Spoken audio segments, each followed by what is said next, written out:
दर्शकवृन्द नमस्कार। AP talk टाइममा स्वागत छ। म मनोज जोशी। देशमा 2/3 नजिक रहेको बहुमत प्राप्त सरकार छ, तर यात्रा भने ओह्रालो भनिन्छ।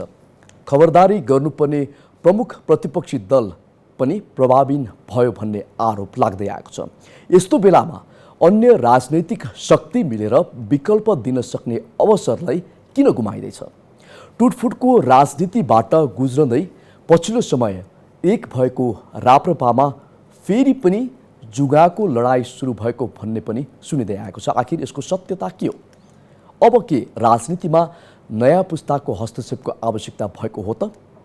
यस्तै विषयमा आज हामी चर्चा गर्नेछौँ। हामीसँग हुनुहुन्छ देशको विविध पक्ष देखेर भोगेर अनुभव सँगालेर आउनुभएका अर्थशास्त्री, राजनीतिज्ञ र राप्रपाका अध्यक्ष डाक्टर प्रकाश चन्द्र लोहनी। डाक्टर साहब, स्वागत छ यहाँलाई। धन्यवाद। कस्तो छ? ठिक छ। कोरोनाले अहिले संसार नै एउटा अक्रान्त भएको अवस्थामा तपाईँ हामी पनि धेरै समयसम्म लकडाउन, सटडाउन, निषेधाज्ञाको एउटा पूर्ण पालना, कडा नियममा हामी घरमै बस्न बाध्य भयो। यो बिचमा यहाँले कसरी समय व्यतीत गर्नुभयो? बेसिकली तपाईँको पढाइ लेखाइ भन्नुहोस्, किताबहरू पढ्ने, थोर बहुत लेख्ने, अनि कहिले तपाईँको चाहिँ मलाई सिनेमा हेर्न मन लाग्छ। I enjoy movies. अनि सिनेमा कहिले सिनेमा हेरेँ, त्यही हो। त्योभन्दा बढ्ता त के बाहिर निस्किन मिलेन। अनि साथीभाइहरूसित टेलिफोनमा कुरा गर्ने, के भइरहेको छ भन्ने सूचना लिने, देशमा के भइरहेको छ, कहाँ के भइरहेको छ, के हुन लागेको छ भन्ने त्यसैमा चाहिँ चासो लिएर बसेको त्यही हो। सो यो कोरोना महामारीले विश्व नै आतंकित भइरहेको बखतमा हाम्रा प्रधानमन्त्रीज्यूले के भन्नुभयो भन्दाखेरि नेपालीहरू अलिकति बलिया छन्, दरा छन्, यो रोगलाई सजिलै पचाउन सक्छन्, बेसार पानी तातो पानी खाए निको हुन्छ भन्ने एउटा हास्यास्पद पनि भयो। त्यो विषयलाई एउटा विवादास्पद अभिव्यक्ति पनि भयो। त्यस्तै अहिले फेरि पछिल्लो समय विज्ञहरूले पनि आफ्ना अभिव्यक्ति दिएका छन् कोरोनाका विषयमा। कोही चाहिँ गुर्जो पानी खाऊ भन्छन्, कोही चाहिँ गुर्जो पानी खाएर निको हुँदैन, यो खास कुनै यसको चाहिँ त्यति उपलब्धि छैन भन्ने कुरा जस्ता विभिन्न अभिव्यक्तिहरू, विभिन्न भनाइहरू बाहिर आएको समयमा डाक्टर साहबको भनाइ चाहिँ के छ यसमा? यसमा साइन्स बेसबाटै जानुपर्छ हामी। अघि प्रधानमन्त्रीजीले अब के उहाँलाई कसले के लगाइदियो, राम्रै इन्टेन्सनले भने होला। बेसार पानी त तपाईँ कहिले रुगा खोकी लाए बेला हामी पनि खान्छौँ। कोरोनालाई त्यसले निको पार्छ पार्दैन भन्ने कुरा चाहिँ अब सुनाइदियो होला। सुनेको कुरा चाहिँ उहाँले भनिदिनु भयो, त्यही हो उहाँको ठड्यौली पारा भनिदिनु भयो होला। तर अरूले भनेर त केही मतलब छैन अघि। तर देशको अब प्रधानमन्त्रीले पदमा बसेको, त्यो पद व्यक्ति भन्दा पनि पद धेरै महत्त्वपूर्ण हो। त्यत्रो पदमा बसेको मान्छेले हलुका तरिकाले बोल्नु चाहिँ हुँदैन। जस्तो तपाईँको अमेरिकामा राष्ट्रपति ट्रम्पले चाहिँ हाइड्रोक्लोरोक्विन भन्ने खाएपछि एकदम ठिक हुन्छ, र त्यति मात्र होइन कि इन्जेक्सन दिएर चाहिँ डिसइन्फेक्टेन्ट इन्जेक्सन दिएपछि चाहिँ कोरोना ठिक हुन्छ भन्ने दावादारी कुरा गर्दा कत्रो अहिले हास्यास्पद। वास्तवमा त्यत्रो विज्ञानमा आधारित देश भन्नुहोस् न, विज्ञानको एउटा चाहिँ संसारलाई लिड गर्ने देशको यस्तो खालको अन्धविश्वास कसरी आयो भन्ने एउटा बडो तपाईँको अध्ययनकै विषय भएको छ कि तपाईँ कसरी त्यस्तो सोसाइटी पनि कसरी त्यस्तो लिडरसिप त्यसरी आउनु सक्दो रहेछ भन्ने मलाई लाग्छ। एक किसिमले अब हाम्रो ओलीजीको पनि त्यही प्रवृत्ति हो। ठिकै छ। अहिले अब कुरा गर्नुपर्दा देशमा 3 तहका सरकार, झन्डै 2/3 नजिक बहुमत प्राप्त सरकार हुँदाहुँदै पनि एक किसिमको यो सरकारको यात्रा अहिले ओह्रालो लागेको छ, सरकारले कामै गर्न सकिएन भन्ने अभिव्यक्तिहरू, भनाइहरू आइरहेका छन्, जुन हिसाबले जनतामा एक किसिमको निराशा पनि पैदा भएको छ, सरकारको आलोचना भएको छ। यहाँले चाहिँ अहिलेको सरकारको काम कारबाहीलाई कसरी लिनु भएको छ? काम कारबाही निराशाजनक छ। हेर्नुहोस्, तर यसमा चाहिँ अब किन यस्तो भयो त भन्दाखेरि एउटा थ्योरी चाहिँ के डिबङ्क भयो जस्तो लाग्छ मलाई। एउटा थ्योरी जुन नेपाली जनताले विश्वास गरिरहेका थिए कि स्थिर सरकार भएपछि राम्रो भएर जान्छ। अस्थिर सरकार हुनुको कारणले गर्दाखेरि, 9 महिने सरकार हुनुको कारणले गर्दाखेरि मन्त्रीहरूले टाइम दिएनन्, अथवा मन्त्रीहरू आफ्नो स्वार्थमा लागे, होइन। कहिले जानुपर्ने हो, घाम लागेको बेला मेक हे वाइल द सन साइन्स भन्ने एउटा छ नि, घाम लागेको बेला सुकाइहालौँ भने जस्तो, घाम लागेको बेला आफू ड्यामडुम पारिहालौँ, हाटुट लाटुट प्राइभेट लिमिटेडै खडा गरौँ भन्ने खालको चाहिँ त्यो जुन चिन्तन थियो होला, त्यसलाई चाहिँ थिर सरकार आइसकेपछि 5 वर्ष भइसकेपछि त एउटा जनताको साँच्चीकै इच्छा लिएर इच्छाप्रति जाउँ भन्ने जुन थेसिस थियो नि, त्यो थेसिस चाहिँ के देखियो भनेदेखि थिर सरकार आइसकेपछि झन् बरुवा 5 वर्षलाई मलाई कसैले केही गर्न सक्दैन, अब त मैले जति लुटे पनि हुन्छ भने जस्तो त्यो मनस्थितिमा गएको चाहिँ जनताले महसुस गरेका छन्। र यसमा यो प्रब्लम चाहिँ तपाईँको के भने नेपालको मात्रै पनि होइन, यो प्रब्लम चाहिँ थिर सरकार आएर थिर सरकारले नै देशलाई ध्वंस गरे पनि देखिएको छ तपाईँको। यो अहिले यसको बारेमा धेरै अनुसन्धान पनि भएको छ, धेरै चिन्तकहरूले गरे पनि छन्। र यसको एउटा चाहिँ पब्लिक चोइस थ्योरी भनेर भन्छ, जो समाजशास्त्रमा अहिले निकै चलेर आएको दृष्टिकोण पनि हो। के भनेदेखि प्रिन्सिपल र एजेन्टको रिलेसनसिप भनेको, प्रिन्सिपल भनेको चाहिँ अब यो फेरि ब्रड एउटा कन्सेप्चुअल दृष्टिकोण मात्रै हो, वैचारिक चिन्तन मात्रै हो।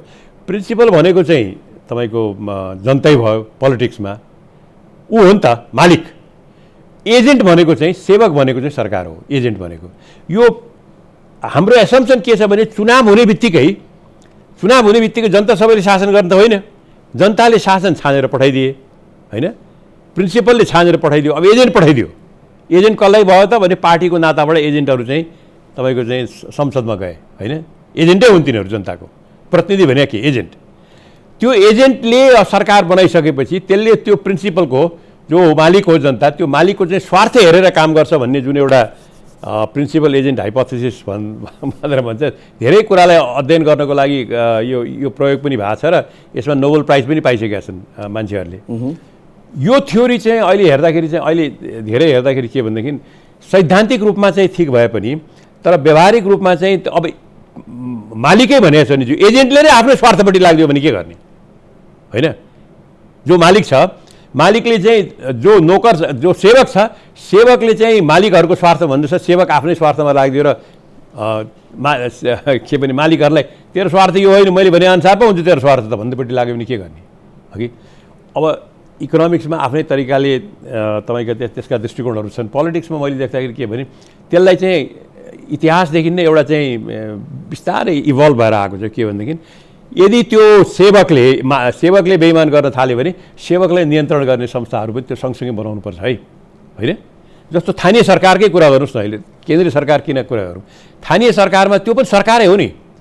वास्तवमा स्थानीय सरकार जुन नेपालको कन्सेप्ट लिएर आएको छ स्थानीय सरकारको, त्यो नराम्रो होइन, राम्रो कन्सेप्ट हो। त्यो साधन स्रोत दिनुभएको छ, त्यो तल्लो तहको समस्या तीको सरकारले, त्यो जनताले प्रत्यक्ष चुनेको सरकारले नै निराकरण गर्छ भने तपाईँले लिएर आउनुभयो।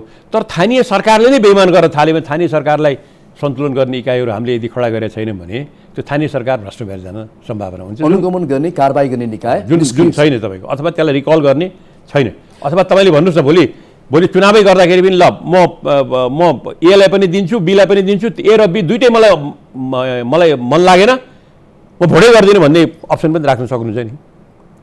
यी दुइटै जो उम्मेदवार हुन्, यी दुइटै उम्मेदवार मलाई मन परेन, त्यस कारण यी दुइटै उम्मेदवारलाई म भोट गर्दिनँ भन्नु भनेदेखि त तपाईँ दिँदाखेरि पनि उम्मेदवार दिँदाखेरि पनि पार्टीहरूले त विचार गर्नुपर्ने हो नि, रिजेक्ट हुने हो कि त होइन। मैले भन्नु खोजेँ के भने यो स्थानीय सरकारमा यो त्यस्तै केन्द्रीय सरकारमा पनि, केन्द्रीय सरकारमा आइसकेपछि जो सेवक भएका छन् अहिले, ती सेवकहरू नै वास्तवमा यति भ्रष्ट भएर गए, दोहन गर्न थाले, त्यसले गर्दाखेरि मालिकहरूलाई हाहाकार परेको छ। तिनीहरूलाई नियन्त्रण गर्ने इकाइ भनेको अख्तियारै भन्नुहोस्, अदालतै भन्नुहोस्, अदालतमा आफ्नै मान्छे लगेर राख्ने, न्यायाधीश आफ्नै मान्छे लगेर राख्ने, आफ्नै पार्टीको मान्छे लगेर राख्ने, अदालतमा के अरे अख्तियारमा लगेर। अब अहिले सबभन्दा ठुलो लडाइँ के हुन्छ भने अख्तियारमा को जान्छ भन्ने हेर्नु होला। त्यसमा नेपाली काङ्ग्रेस उसलाई पनि आफ्नो मान्छे चाहिएको छ, अब नेकपालाई पनि प्रचण्डजीलाई आफ्नो मान्छे चाहियो होला, ओलीजीलाई त चिफै आफ्नो मान्छे चाहिने भयो। त्यसो गएपछि भोलि मैले गरेका क्रियाकलापहरूलाई मुख्य हेर्ने त यही हो, भोलि गएर कानुनी रूपमा कारबाही गर्ने हो। त्यहाँ आफ्नो मान्छे राख्यो भनेदेखि चाहिँ अनि सुरक्षित भइन्छ, अनि जे पनि गर्न पाइन्छ भन्ने एब्सोल्युट पावर, करप्ट एब्सोल्युटली भनेर एब्सोल्युट पावरपट्टि जाने, अधिनायकवादपट्टि जाने चाहिँ संरचना तयार हुँदैछ अहिले।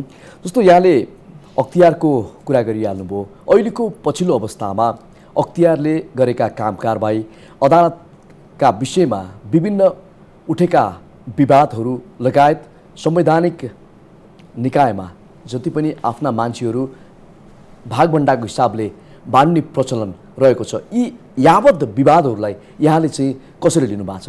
यो नेपाल प्रजातन्त्रलाई ध्वस्त पार्ने, प्रजातान्त्रिक माध्यमद्वारा प्रजातन्त्रलाई ध्वस्त पार्ने बाटोमा उहाँहरू जानुभएको छ। मैले त्यसैले यसलाई के भनेको छु भने दोहन गर्ने, आफू खाने, आफ्ना वरिपरिकालाई तपाईँ माथि उचाल्ने, आर्थिक रूपमा उचाल्ने र प्रजातन्त्र त्यो मानेमा जनताको विश्वास गुमाउँदै जाने। यसलाई मैले भनेको छु तपाईँको बहुदलीय जनवादी सामन्तवाद। बहुदलीय हो यो, जनवादी जनताको नाम लिइराखेकै छ, तर व्यवहार चाहिँ सामन्तवाद हो। यो बहुदलीय जनवादी सामन्तवादमा हामीहरू गइराखेका छौँ अहिले। त्यसैले जो तपाईँका चाहिँ त्यो नियन्त्रण गर्ने इकाइहरू हुन् नि, सन्तुलन गर्ने इकाइहरू हुन्, तिनीहरूलाई हामीले तपाईँको चाहिँ निरर्थक पारेका छौँ। अहिले अख्तियारकै कुरा गर्नु छ भने एकजना 1000 रुपियाँ दाम घुस खाएको आरोपमा जसले उसले पछि चाहिँ सफाई पाए, एकजना 1000 रुपियाँ दाम घुस खायो भन्ने आरोपमा चाहिँ 40 दिन लगेर थुनेर त्यसलाई आत्महत्या गराउने स्थितिमा पुर्याउने अनि अरबौँ खानेहरूलाई चाहिँ तपाईँको चाहिँ उनीहरू भाषण दिएर हिँड्ने, अब त्यस्तो खालको इमेज अख्तियारले लिएर बस्ने भइसकेपछि र त्यो गर्ने मान्छेहरूलाई त्यहाँ राख्ने मनस्थितिमा शासन पुगिसकेपछि नेपाली जनताले न्याय पाउँछन् भनेर भन्नु चाहिँ बेकार छ। भनेपछि अब के राजनैतिक दलप्रति नेपाली नागरिकको भरोसा दिन प्रतिदिन टुट्दै गएको भन्न मिल्छ? त्यो डरलाग्दो हो तपाईँ, किनभने राजनीतिक दल नभइकन प्रजातन्त्र हुँदैन। हेर्नुहोस्, राजनीतिक दलहरूमा विश्वास यो राजनीतिक दलले हाम्रो प्रतिनिधित्व हाम्रो गर्छ विश्वास भन्ने विश्वास हो भने देश बलियो हुन्छ। तर राजनीतिक दलहरू र राजनीतिक दलले गरेका नेताहरूको चरित्रमा जब विश्वासमा कमी आउन थाल्छ त्यो बेलामा देश खोक्रो हुँदै जान्छ, खोक्रो हुँदै गइरहेको छ अहिले। र त्यो बेलामा कि त एउटा वैकल्पिक शक्तिहरू आउनु पर्यो होइन, अथवा त्यही राजनीतिक दलहरूबाट यो भएन भनेर त्यहाँ विद्रोह हुनु पर्यो। त्यो विद्रोहको सम्भावना पनि त्यो इन्टरनल डाइनामिक्सबाट तपाईँको त्यो माथि बसेकाले रोक्नु खोज्छ नि त। नयाँ जेनेरेसन पनि त छन् नि त्यहाँ त, नेकपामै भन्नुहोस्, नेकपा अरू पार्टीहरूमा पनि त आदर्श लिएका, देशलाई केही गरौँ भनौँ, केही गर्छु भन्ने मान्छे, पढे लेखेका मान्छेहरू छन् नि। कि त तिनीहरू सङ्गठित भएर यङ टर्क्सको रूपमा चाहिँ विद्रोह गरेर डिरेक्सन बदल्न सक्नु पर्यो। त्यो गर्न नसक्ने हो भने कि अर्को वैकल्पिक शक्तिहरू आउनु पर्यो। त्यो पनि यदि नहुने हो भनेदेखि अराजकतातिर देश जान्छ। अराजकता र विद्रोह जसको स्वरूप तपाईँले निर्धारण गर्न सक्नुहुन्न। अब यस्तो अवस्थामा यो प्रतिपक्षको कुरा गर्नुपर्दा सरकारलाई सघाउनुको सट्टा, खबरदारी गर्नुको सट्टा प्रतिपक्षी दल पनि एउटा काममा अहिले प्रभावहीन जस्तै देखिरहेको छ भने आफ्नै विवादको घनचक्रमा फस्नुलाई के भन्नुहुन्छ र अहिले यो सबैले आफ्नै भागबण्डाको हिसाब मिलान गर्नतिर लागेको यो राजनीतिक दलको प्रवृत्तिलाई के भन्नुहुन्छ? प्रतिपक्षको भूमिकामा रहेका जति पनि छन् यिनीहरूको विषयलाई यहाँले निहाल्दाखेरि चाहिँ एउटा काम कारबाहीलाई के भन्नुहुन्छ? केटाकेटी एउटा सुनेको थिएँ के भने एउटा थेगो थियो के तपाईँको, अहिले पनि छ, तपाईँले पनि सुन्नुभयो होला पक्कै पनि, भाग शान्ति जय नेपाल भन्ने। भाग शान्तिमा सबै लागेका छन्। अब प्रतिपक्षको पनि जो प्रतिपक्ष थोरै छ, कमजोर छ भन्ने कुरा म मान्दिनँ। हेर्नुहोस्, नेपालमा प्रतिपक्ष बलियो छ। नेपालमा प्रतिपक्ष नेपाली काङ्ग्रेस 60-65 सिट भने कम होइन नि तपाईँको, ठुलो हुन शक्ति हो नि त्यो त। यहाँले भनिहाल्नुभयो त यो मिलापत्रमा चाहिँ सबै भाग शान्ति जय नेपाल, भाग शान्ति जय नेपालको सिद्धान्त मैले बारम्बार सुनेको छु। तपाईँले पनि सुन्नुभयो होला के छ भाग शान्ति जय नेपाल भन्दाखेरि नेपालको राजनीति भनेको भाग शान्ति जय नेपालतिर जान थालेको छ। त्यसको लागि विद्रोह गर्ने त्यो पार्टीभित्रकै, दुवै पार्टीभित्रका सत्ताधारी पनि र प्रतिपक्षका पार्टीभित्रका नयाँ ब्लड, नयाँ शक्ति चाहिँ नयाँ उनीहरूले चाहिँ कि आवाज उठाउनु पऱ्यो कि वैकल्पिक शक्ति आउनु पऱ्यो। होइन यसै गरिकन यो बढ्दै गयो भनेदेखि यो अधिनायकवादपट्टि जान्छ। किनभने यसको विरोधमा मान्छेले बोल्न थालेपछि त्यसलाई सप्रेस गर्न पऱ्यो त, अनि प्रेसलाई कन्ट्रोल गर्ने प्रयास हुन्छ। अहिले नै मैले सुनेको छु नेकपामा चाहिँ नेकपाका कार्यकर्ताहरूले नेताहरूको कुरा बारे चाहिँ बोल्न नपाउने इत्यादि इत्यादि इत्यादि भनेर पहिले त्यसरी कन्ट्रोल गर्ने, कन्ट्रोल गरेर अनि त्यसपछि तपाईँको चाहिँ बिस्तार बिस्तार अधिनायकवादतिर जाने र देश चाहिँ अनि अराजकतातिर जाने स्थिति आउँछ। भनेपछि व्यक्तिका स्वतन्त्रता सिधा सिधा यो हनन हुन लागेका हुन् त? हो, सम्भव छ तपाईँको, सम्भव छ। यद्यपि नेपालमा जुन किसिममा हामी जुन परिस्थितिमा छौँ हामी त्यसमा चाहिँ त्यति गाह्रो छ। नेपालको एउटा राम्रो कुरो के भने नेपालको प्रेसको जगत, नेपालको मिडियाहरू चाहिँ तपाईँको त्यो हाम्रो त्यो पनि संविधानकै उपलब्धि नै भन्छु म त्यसलाई। नेपालको मिडियाहरू चाहिँ त्यो स्वतन्त्र छन् र तिनलाई अहिले दबाउनको लागि चाहिँ सरकारलाई सहिलो छैन। जस्तो सरकार एकातिर स्वेच्छाचारी भयो, प्रतिपक्षी भागबण्डा खोज्नतिर लाग्यो भने नेपाली जनताले चाहेको प्रजातान्त्रिक व्यवस्थालाई हामीले अनुभूत गर्न सक्छौँ, यो फस्टाउला त? तपाईँलाई के लाग्छ? गाह्रो छ। तर तपाईँको के भने मैले भने एउटा वैकल्पिक शक्ति एउटा यी कुराहरूलाई चाहिँ उद्गार गर्ने, जनतामा जान सक्ने शक्तिको रूपमा आउनुपर्छ भनेर आउनु आवश्यक छ। नेपालको राष्ट्रिय आवश्यकता हो, नेपाली जनताको लागि आवश्यकता हो भनेर पनि हामीहरूले अहिले तपाईँले कुरा निकालिहाल्नुभयो। हामीहरू दुईटै राष्ट्रिय प्रजातन्त्र पार्टी संयुक्त र राप्रपा, हामीहरू कमल थापाजी, म पशुपति शमशेरजी, हामी मिलेर एउटा यो अहिलेको बेलामा चाहिँ यो देशको लागि आवश्यक छ, हामी जाउँ भनेर हामी कोसिस गरिरहेका छौँ। जस्तो यसकै कुरा गर्नुपर्दा तपाईँहरू यस्तो बेलामा पनि एउटा मिलेर अब जो कमजोर पार्टी छ, जसले काम गर्न सकेको छैन, जसप्रति जनताको एक किसिमको निराशा पैदा भएको अवस्थामा तपाईँहरू चाहिँ एउटा वैकल्पिक शक्ति भन्नुहुन्छ। वैकल्पिक शक्तिको रूपमा दिन सक्ने अवसरलाई यहाँहरूले किन गुमाइरहनु भएको छ? यहाँहरू पनि त जुङ्गाकै लडाइँमा रुमलिरहनु भएको छ। तपाईँले बडो मार्मिक प्रश्न गर्नुभयो अघि। त्यसमा तपाईँको हामीलाई आलोचना गर्ने ठाउँ पनि छ, तपाईँले भने निश्चित रूपमा हो। यति कुरा तैँले गरिसकेपछि तिमीहरू किन त चाहिँ जे उपदेश दिन्छौ भने त्यो उपदेश अनुसार तिमीहरू किन जान सक्दैनौ त? एक्ज्याक्टली होइन, तपाईँको भनाइ त्यही हो। त्यो जायज प्रश्न पनि हो। त्यही कारणले नै हो हामीले तपाईँको एक हुनुपर्छ भनेर कोसिस गरि पनि राखेका छौँ। अब निर्वाचन आयोगमा कसरी जाने, के गर्ने, हाम्रो कुनै एजेन्डाहरूमा हाम्रो समस्या पनि छैन, हाम्रो दृष्टिकोणहरूको बारेमा समस्या पनि छैन। पार्टी कार्यकर्ताहरू भन्ने राप्रपा भनेर भनिसकेपछि हाम्रो त्यो 30 वर्ष पुरानो नेपालको सबभन्दा तेस्रो पुरानो दल हो। होइन, तेस्रोमा भन्छु म, किनभने माओवादी भन्ने दल पहिले थियो नि, त्यो त हामीभन्दा पछि आएको। हामी त तपाईँको 48 सालदेखि खडा भएको है राप्रपा। त्यो राप्रपा एउटा ऐतिहासिक पृष्ठभूमि बोकेको छ, राष्ट्रवादी प्रजातान्त्रिक दलको रूपमा आफूलाई इस्टाब्लिस गरेको छ। अब यसलाई हाम्रो विभिन्न कारणले गर्दाखेरि हामी बलियो पनि भएको थियौँ, झगडाले टुटफिट भयो, एक भएर जाउँ भनेर हामी लागेका छौँ।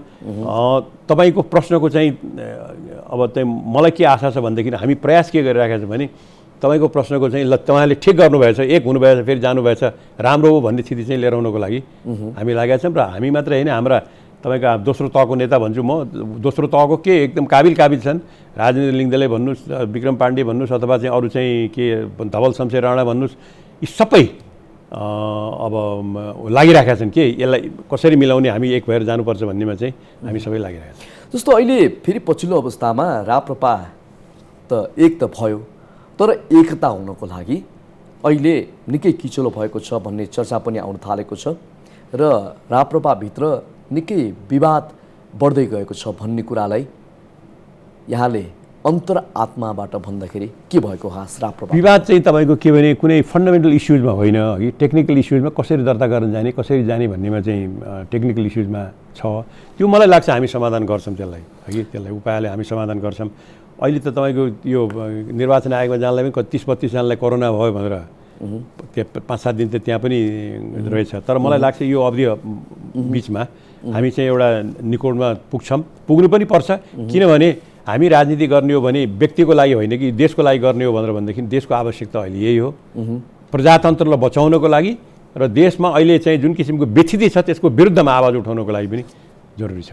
जस्तो राप्रपा संयुक्तले चुनाव चिन्ह हलो दिने भइसकेपछि अब हलो मागेको अवस्थामा त्यसको समाधान पनि एक हिसाबले भइसकेको जस्तो कुराहरू सुनिन्छ। यसमा फेरि पनि विवाद गर्नुपर्ने कारण के देखिन्छ? हलो दिने भने कस्तो भनेदेखि हलो चिन्ह त्यो राम्रो कुरा हो। तपाईँ के भने जस्तो राप्रपालाई लिएर जाँदाखेरि हामी गरौँ झन्डा चाहिँ गाईको होइन, राप्रपा संयुक्तको हलो दुइटैले मिलाएर 2040 सालदेखि मैले बारम्बार भन्ने गरिरहेको छु, 2048 सालदेखिको हलो र गाई भनेर छुट्टिएको पार्टीलाई एक गराएर लाने अहिले मौका छ कि तपाईँको।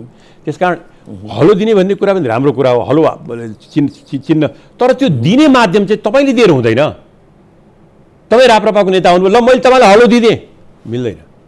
त्यो दिने माध्यम भनेको त्यसलाई घोषणा गर्ने माध्यम भनेको कसले? निर्वाचन आयोग हो। किन? वैधानिक अधिकार, संविधानले उसलाई दिएको अधिकार छ। मैले तपाईँलाई मेरो सम्पत्ति दिएँ भनेर त भएन नि त। त्यो दिएँ भनेर भन्नको लागि त तपाईँको गुडुल भयो, राम्रो भयो, दिएँ भने, तर त्यसलाई वैधानिक दिँदा मालपोत दर्ता जानु पऱ्यो नि। मालपोत दर्ता भनेको हाम्रो त्यो मैले कम्पेयर गर्न खोजेँ होइन, त्यो अड्डा भनेको हाम्रो लागि चाहिँ निर्वाचन आयोग हो। निर्वाचन आयोग निष्पक्ष तपाईँको इम्पार्सियल निर्वाचन आयोग भनेर खडा भएको संविधानले गरेको छ। त्यो निर्वाचन आयोगमा त्यसलाई कुन विधि र प्रक्रिया अनुसार जाने भन्ने कुरामा हामी कुरा गर्दैछौँ। अब समग्रमा भन्नुपर्दा हलो चाहिँ कहाँ अड्कियो त? कहिले हुन्छ तपाईँहरूको एकता औपचारिक रूपमा? अब एकता अहिले हुन्छ भनेर चाहिँ त तपाईँको म ज्योतिष होइन, तर अब हामी त्यसलाई सकेसम्म चाँडो गर्ने पक्षमा छौँ, लागेको छौँ हामीहरू मात्र होइन, यो राप्रपालाई जोगाएर अब एउटा लैजानुपर्छ भन्ने जति उदयमान नेताहरू हुनुहुन्छ उहाँहरू पनि सबै लाग्नु भएको छ। सबैको उद्देश्य चाहिँ एकता गरेर जानु। तपाईँहरू 101 हस्ती हुनुहुन्छ, तर तपाईँहरू बिचमै केही कुरा मिलिरहेको छैन भन्ने कुराहरू पनि बाहिर आएका जुन अभिव्यक्तिहरू के छ? छैन तपाईँको हाम्रो पार्टी कसरी चलाउने, कसरी कति केन्द्रीय सदस्य हुने, के हुने, निर्देशन समिति कसरी राख्ने, सबै कुरामा हाम्रो सहमति भइसकेको छ। तर तपाईँहरूको अब कार्यकर्ताहरू जति पनि नेताहरू छन्, यो 3 अध्यक्षको जुन बानी बेहोरा भनौँ एक किसिमको चाहिँ अब हरकतले उनीहरू चाहिँ वाक्क दिक्क प्याक्क भइसकेको भन्ने कुराहरू पनि नेता कार्यकर्ताबाट आउन थालेको छ। उनीहरू चाहन्छन् कि पार्टी चाँडै एकता भइयोस्। यो किन भइसक्यो? तपाईँले फेरि त्यही कुरा त्यही आयो, त्यो हो यतिका दिनसम्म किन भएन भन्ने कुरा पनि कार्यकर्ताहरूमा छ, यो राष्ट्रिय प्रजातन्त्र पार्टी संयुक्तका साथीहरूमा पनि छ, राप्रपामा पनि छ। किनभने यी त पहिले त एकै हुन् नि त। अनि तपाईँले त अब आफ्ना शुभचिन्तकहरूलाई आश्वस्त त पार्न सक्नु पऱ्यो नि आज यो टेलिभिजन मार्फत नै, कहिलेसम्म पार्टी एकता हुन्छ? कहिलेसम्म भन्दाखेरि म एकजनाले मात्रै भनेर हुँदैन। तपाईँको केही शर्त भएको छ त्यहाँ? म एकजनाले मात्रै भनेर हुँदैन, कुरा भइराखेको छ। हामी सकारात्मक बाटोमा छौँ। अब तपाईँको 1 2 3 4 के छ भनेर म तपाईँलाई अहिले भन्नु पनि मैले उपयुक्त पनि हुँदैन अघि, तर हामी त्यो बाटोमा लागेका छौँ। And I think we are in the right direction एकदम। जस्तो अब अहिलेको उसमा मुलुकमा एक किसिमको भ्रष्टाचार र बेथितिले हामीलाई कहाँ पुर्याउला, कतै हामी असफल मुलुक त बन्दैनौँ भन्ने चाहिँ यो राजनीतिक एउटा खिचातानीले यो एउटा दिशातर्फ चाहिँ अगाडि बढाइरहेको अहिलेको परिप्रेक्ष्यमा यो तपाईँहरूको भूमिका चाहिँ अलिकति खुम्चिएको जस्तो देखिएको छ नि। त्यही हो तपाईँले भने ठिक हो। हाम्रो भूमिका अहिले किनभने यहाँ अहिले भूमिका खेल्नको लागि तपाईँ सङ्गठित रूपमा चाहिँ राम्रोसित जानु पर्यो। जस्तो त मैले भने नि व्यक्तिगत रूपमा त मैले पनि बोलौँला, अरूले पनि बोलेका छन्, व्यक्तिगत बोलेर काम छैन व्यक्तिगत, तर एउटा सङ्गठित रूपमा चाहिँ जनतालाई लिएर जान सक्नु पर्यो। त्यो गर्नको लागि चाहिँ पार्टी नै चाहिन्छ, त्यो गर्नको लागि सङ्गठन नै बनाएर जानुपर्छ। त्यो हामीले महसुस गरेका छौँ। तपाईँको छुट्टै छुट्टै गएर चाहिँ शक्ति तपाईँको चाहिँ हुँदैन। कहिले कहिले के हुन्छ भने 1 र 1 जोड्दाखेरि 2 हुँदैन कि 1 र 1 जोड्दाखेरि 11 हुन्छ। 1 र 1 जोड्दाखेरि 11 हुन्छ। त्यो 11 हुने स्थितिमा चाहिँ लैजानको लागि नै हाम्रो अहिले प्रयास चाहिँ छ। तपाईँको त्यसमा लागेको छ। सो अब भनेपछि यो छिटै हुन्छ।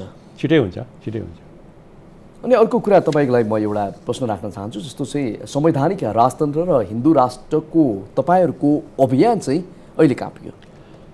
अब यो अभियान तपाईँको कुनै हेर्नुहोस्, यो के भने देशको हितको परिप्रेक्ष्यमा हामीले गरिरहेछौँ यो। किनभने संवैधानिक राज संस्था भनेको हरेक देशको आफ्नो आफ्नो युनिक परिस्थिति हुन्छ। अघि जापानलाई राष्ट्र संस्था त चाहिएको थिएन होला नि त, राखेको छ नि त। तैपनि जापान जस्तो विकसित देश एउटा ग्रेट पावर हो। मिलिट्रीलाई उसले अहिले राखेको छैन, तर मिलिट्री राख्यो भनेदेखि सुपर पावर हुने देश हो जापान। त उसले चाहिँ त्यत्रो देशले अहिले चाहिँ फेरि त्यहाँ तपाईँको त्यत्रो देशले एउटा के राखेको छ त भनेदेखि तै पनि एउटा राज संस्था राखेको छ, किन एउटा मोरल फोर्सको रूपमा, नैतिक बलको रूपमा।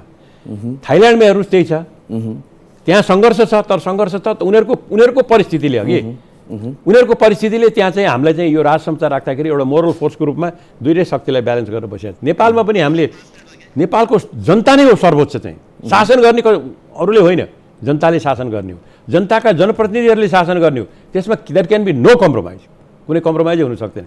तर संस्थाको रूपमा, राष्ट्र संस्थाको रूपमा हिमाल पहाड तराई सबैले नमस्कार गर्ने एउटा संस्थाको रूपमा, मोरल फोर्सको रूपमा एउटा उपस्थितिको लागि राष्ट्र संस्था चाहिँ नेपालमा चाहिन्छ भन्ने त्यो नेपालको युनिक जियोग्राफिकल स्थिति छ। भारत र चीनको बिचमा बसेको जियोग्राफिकल स्थिति, नेपालको युनिक परिस्थिति र इतिहासको परिस्थितिमा परिवेशमा त्यो नेपालको हितको लागि, नेपालको राष्ट्रियताको हितको लागि, नेपाल राष्ट्रको संरक्षणको हितको लागि त्यो चाहिँ जरुरी छ भन्ने हाम्रो तपाईँको दृष्टिकोण हो। त्यो दृष्टिकोणको आधारमा हामीले राज संस्था हुनुपर्छ भनेर भनिरहेको छौँ। के तपाईँको सम्भावना कतिको देख्नुहुन्छ? सम्भावना किन नहुने? सम्भावना तपाईँको हेर्नुहोस्, अहिले पहिले एउटा राजा थिए होला, उनले शासन गरे बेला, अहिले तपाईँको त्यो आम जनता नै भन्न थालिसकेका छन्, हजारौँ छोटे राजाहरू छन्, सबैले त्यही ठाँटबाट चाहिएको छ होइन भने हुनाले। तर अबको क्यारेक्टर के हो? राज संस्था क्यारेक्टर अब चेन्ज हो। क्यारेक्टर चेन्ज हुने भने मतलब it will be simply there as a moral force र नैतिक शक्तिको रूपमा चाहिँ त्यो राज संस्था रह्यो र नेपालीहरूको एकताको प्रतीकको रूपमा रह्यो भनेदेखि त्यो देशको लागि हित गर्छ भन्ने चाहिँ हाम्रो रिडिङ हो। त्यो रिडिङमा हामी प्रतिबद्ध छौँ। त्यो रिडिङ नै लिएर हामी जान्छौँ जनतामा, त्योभन्दा यताउता केही पनि हुँदैन, फरकै छैन।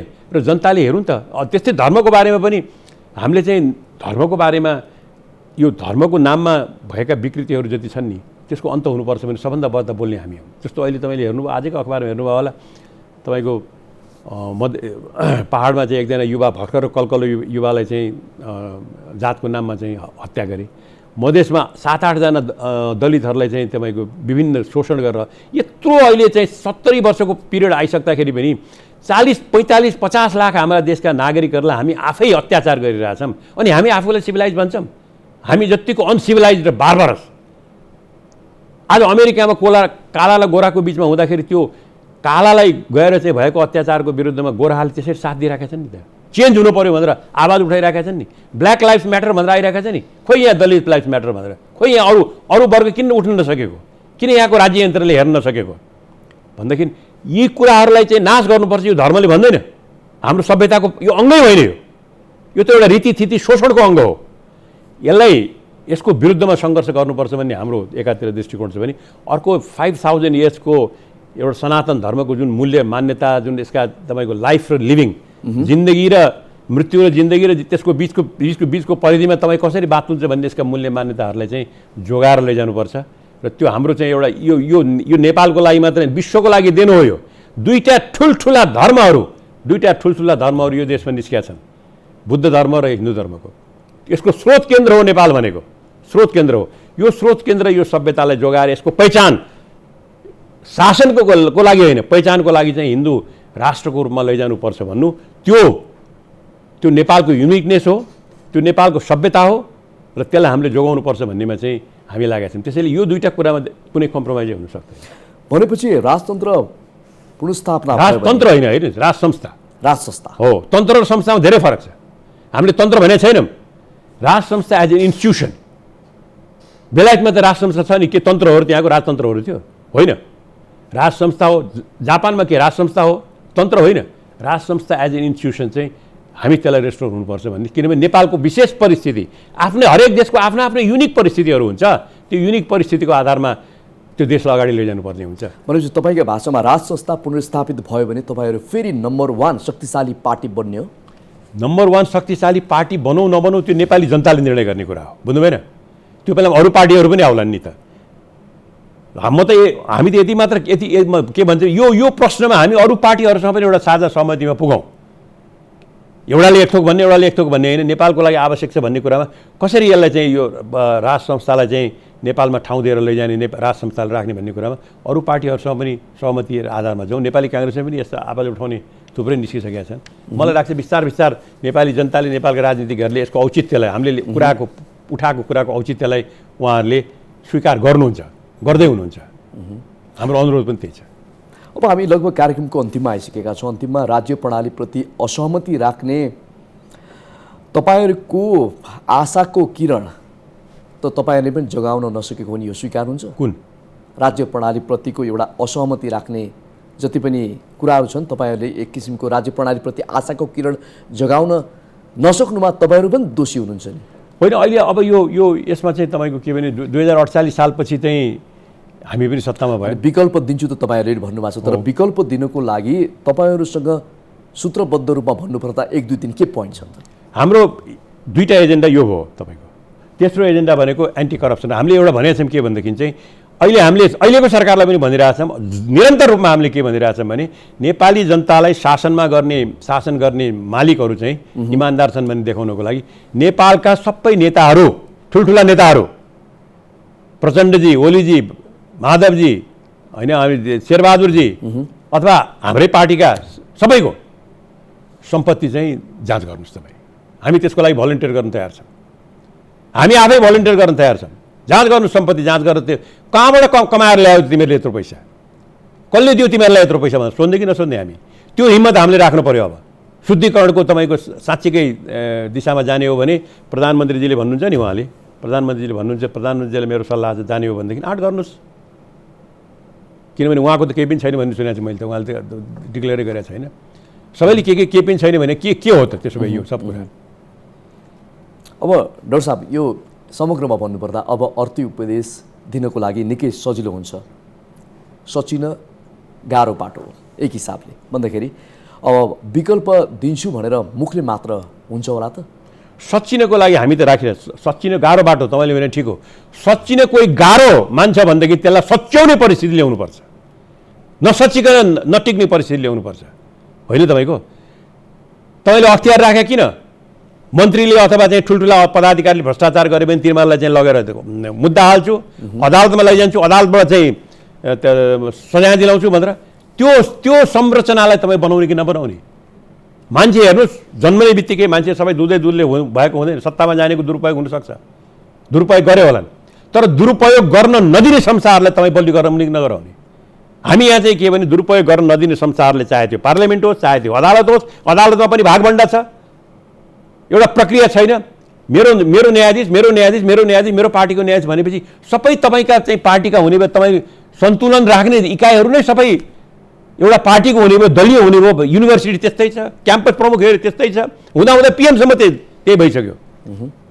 अनि यो यस्तो भएर जाने हो भने त्यो बेलामा सचिन्छ शासनमा बस्ने मान्छे सचिँदैन सच्याउनको लागि त्यसलाई सच्याउने इकाइहरूलाई पनि बलियो गर्नुहोस् त्यही जनतामा बढिरहेको वितृष्णाले गर्दाखेरि अब नयाँ पुस्ताको हस्तक्षेप कतिको देख्नुहुन्छ आवश्यकता छ या छ नयाँ पुस्ताको त हस्तक्षेप आवश्यक एकदमै छ नयाँ पुस्ताको हस्तक्षेप आवश्यक पनि एकदमै छ के भनेदेखि त्यो सुर पनि देखाएको छु मैले अहिले त हेर्नुहोस् नेपाल सरकार सबभन्दा डराएको छ अहिले नेपाल सरकार सबभन्दा डराएको छ भने एकजना मान्छे डराएको छ डाक्टर केसी केही छैन उनले चाहिँ त्यो अनसन गर्न र उसले औषधि अस्पताल जान उनलाई भित्र दिएको छैन कहाँ गएर बसेका छन् मुगुमा कि तपाईँको चाहिँ जुम्लामा गएर बसेका छन् तर त्यहाँ गएर त्यहाँ हस्पिटल त्यहाँ चाहिँ मेडिकल क्याम्पस खोल्नु पऱ्यो तिमीले भनेअनुसार गर भनेर बसिरहेछ हिजोबाट सुरु गर्नुभयो भनेर भने नेपाल सरकार त के भने कति कमजोर भएको छ भनेदेखि चाहिँ एउटा अहिले उनीहरूको लागि सबभन्दा ठुलो समस्या त अब प्रतिपक्ष छैन अहिले तपाईँको हामी पनि छैन उनीहरूको लागि सबभन्दा ठुलो समस्या को छ डाक्टर केसी एकजना मान्छे जो धोत्रो लुगा लगाएर एउटा स्टेथोस्कोप लिएर चाहिँ गाउँमा हिँडिरहेछ नैतिक शक्ति त्यस्तो हाम्रो कार्यक्रम सकिसकेको छ अन्तिममा एकदम छोटोमा के भनिदिनुहुन्छ हेर्नुहोस् यो देश चाहिँ हामी जुन भू राजनीतिक परिवेशमा छौँ यसलाई यो राष्ट्रलाई बलियो बनाएर हामीले लैजान सकेनौँ भने राज्यलाई बलियो बनाएर लैजान सकेनौँ भने हामीले संविधानले व्याख्या गरेका सन्तुलन र नियन्त्रणका इकाइहरूलाई हामीले बलियो बनाएर लैजान सकेनौँ भने र त्यहाँ सबै दलीयकरण नै गरेर गयौँ भने हामीले यो देशलाई भारत र चीनको जुन शक्ति सङ्घर्षको परिवेशमा एउटा चाहिँ तपाईँको चाहिँ हामीले एउटा केन्द्रको रूपमा हामीले गरेर हामी ध्वस्त हुने सम्भावना छ त्यो चाहिँ नगरौँ जे प्रजातन्त्र आएको छ हामीले भनेका छौँ एउटा संस्थाको रूपमा राज संस्था राखौँ प्रजातन्त्र शासन गर्ने जनताले हो र जनताले दिएको म्यान्डेटको दुरुपयोग गर्नेलाई चाहिँ नियन्त्रण र सन्तुलन गर्ने इकाइहरूलाई चाहिँ बलियो पारौँ त्यति गऱ्यौँ भनेदेखि हामीले चिन्ता लिनु पर्दैन होइन भनेदेखि हाम्रो भविष्य चाहिँ टर्मोइल भन्छु म टर्मोइल हाहाकारको भविष्य छ देशहरू प्रजातन्त्रमा गएर ध्वस्त पनि भएको छन् प्रजातान्त्रिक व्यवस्थालाई सम्हाल्न नसक्दाखेरि ध्वस्त भएको छन् डेमोक्रेसी मरेर पनि जान्छ तपाईँको मर्न दिनु भएन त्यति हो यहाँसम्म आएर आफ्नो महत्त्वपूर्ण भनाइ राखिदिनु भयो त्यसको लागि यहाँलाई धन्यवाद हस् धन्यवाद दर्शकवृन्द आज हामीले कुराकानी गऱ्यौँ राष्ट्रिय प्रजातन्त्र पार्टीका अध्यक्ष doctor Prakash Chandra लोहनीसँग AP one हेर्दै गर्नुहोला नमस्कार